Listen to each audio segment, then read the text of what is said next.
Michael Flynn is apparently once again a target in the Robert Mueller investigation. In this case, in relation to something particularly salacious, almost something out of a James Bond novel. It was an alleged plot to kidnap a Muslim cleric living in the United States to then deliver him to his political opponents in Turkey. So the former national security advisor to President Donald Trump and his son, Mike Flynn Jr., they always have to be Jr., would have been paid up to $15 million for delivering Fethullah Gulen to the Turkish government, according to sources familiar with the investigation who spoke with the Wall Street Journal. FBI agents apparently questioned at least 4 individuals about a meeting held at the end of last year during the presidential transition, where Flynn met with representatives of the Turkish government. That meeting was a follow-up to a secret September 19th meeting attended by former CIA Director James Woolsey, who said Flynn and others discussed, quote, a covert step in the dead of night to whisk this guy away. And he says, although he wasn't there for the entirety of the conversation, they were talking about possibly outside the legal US extradition system. And there was some talk of using a private jet to take him to a Turkish prison island. Also the base of a supervillain. Well, in a sense. Think about how crazy this is under both scenarios. So the Turkish government offered to give the Flynn boys 15 million bucks. Either, because this is in December during the transition, so they know Trump's gonna be president. And Flynn is working for Trump, and then Flynn obviously eventually became a national security advisor. So either to, when you get in office, make sure that you extradite him. Right or wrong, it doesn't matter. I'm giving you $15 million to do it, okay? That would be horrible, flat out bribery from a foreign government. Yeah. And by the way, also dismiss charges against the guy who might prove that some very important people in the Turkish government stole money. Yeah. Get rid of him, dismiss charges, let him go, so that people never find out about our corruption. It almost can't get any worse until you realize the second scenario, which is, and if that doesn't work, it's go time. Put on the pantyhose thing like they do in old school. Like a balaclava. Get in the van and like literally kidnap the guy from the middle of Pennsylvania and deliver him to our secret evil island. Okay, yeah, that's insane. And the Flynn guys are like, oh yeah, that makes sense. Woolsey's like, Jesus Christ, what are they talking about? I gotta get out of here. Like Woolsey is a neocon through and through. Yeah. He was one of the biggest advocates of the Iraq war. Woolsey is massively crazy right wing. And he's like, what did they just say? I literally have to leave the building right now. Yeah. I mean, that's the downside. The upside is, like, if you're gonna have a national security advisor, sure, you could have some stuffy ivory tower academic, or you could have a potential international bounty hunter. Isn't that badass? That's your national security advisor. So it's like Dog the Bounty Hunter is advising the president. Yeah, it sounds badass, but I assure you that it is not, because I agree. A $15 million bribe ain't nothing to sneeze at. Yeah. So I think that the Flynns are in massive trouble. So we do have to read their response, though. To be fair, this was put out shortly before we went live. A statement by counsel to Lieutenant General Michael T. Flynn, retired. Out of respect for the process of the various investigations regarding the 2016 campaign, we have intentionally avoided responding to every rumor or allegation raised in the media. But today's news cycle has brought allegations against General Flynn, ranging from kidnapping to bribery, that are so outrageous and prejudicial that we are making an exception to our usual rule. They are false. Wow.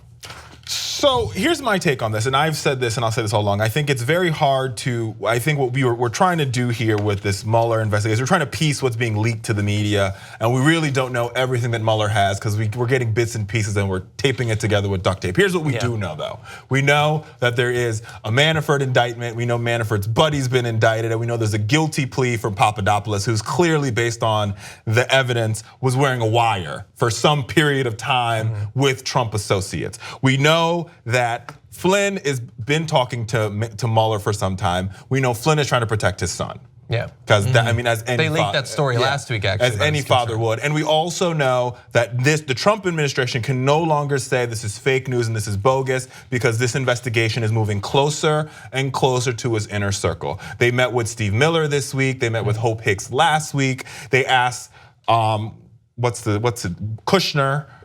to turn over paperwork.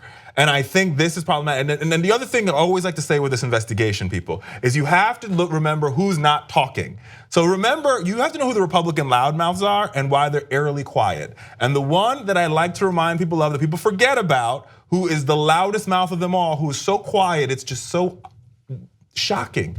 Rudy Giuliani. He has nothing to say. Why? Because I think he's singing to Mueller like a canary at Christmas. Oh wow, that's an interesting speculation. Yeah, I mean, why else would Rudy haven't heard Giuliani from him not in a be long quiet? He's the guy who'd be out there like, oh, Donald Trump's great, make America great again, I have a hat.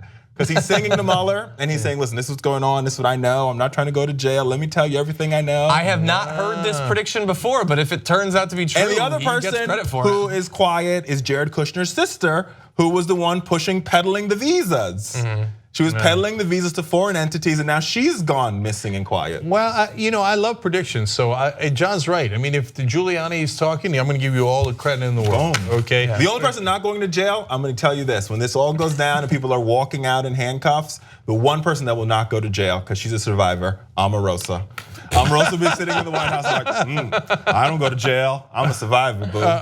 She's going to be the last one voted off the island. Absolutely. She's staying with Pence throughout. All right, so now the walls are closing in even more on Donald Trump because now Trump Jr., some are saying, is being investigated for violation or conspiracy to violate the Federal Election Campaign Act because of the meeting he had with the Russian lawyers. There was a interview done with that Russian lawyer recently where she said, yeah, he promised that if Donald Trump wins, that they would get rid of the law that was blocking the funds of the Russian oligarchs. Yeah, so we put a freeze on their accounts. And according to the Russian lawyer who met with Donald Trump Jr. and Kushner and Manafort, Trump Jr. said, yes, if we win, we will do that favor for you if you give us the stolen emails of Hillary Clinton. Yeah. By the way, we don't know if they got the stolen emails, but it should be noted that 5 days after that meeting is when DC Leaks released internal documents from the Clinton campaign, and 1 week later, WikiLeaks published numerous hacked DNC emails. So we don't know if those are connected. It is curious timing that right after the meeting, now the meeting that Donald Trump Jr. and Donald Trump, because he's the one that wrote the memo denying all of this for Jr., which was him getting involved in the conspiracy, which is a terrible idea, right? And we know that because again, they basically admitted that on Air Force One. Donald Trump wrote the lie about he took personal control of it. That's right. It's saying that it was just a meeting about adoption, which was not true. And so if in fact they even asked for the stolen emails and promised in return that they would get rid of that law, that would already be a violation of the Federal Election Campaign Act and a conspiracy to violate it. So then Trump Jr. is in trouble, Donald Trump himself is touched by that, let alone if anyone flips on him. Yeah. And with the Flynn's being in this much trouble, I mean, we're talking about decades in prison. Yeah. If you were going to get bribed by $15 million by a foreign government, and you offered to do these acts for them, because that is as serious a crime as you could have on the political landscape. So, if they flip and they know something about Trump and the connection to the Russians, then he's toast and he's gone. But we don't know yet if the Flynns know about the connections that Trump has with Russia and what those connections are. But right now, the walls are definitely closing in. Watch the Young Turks commercial-free, download it or stream it. Watch it any way you like at tytnetwork.com/join.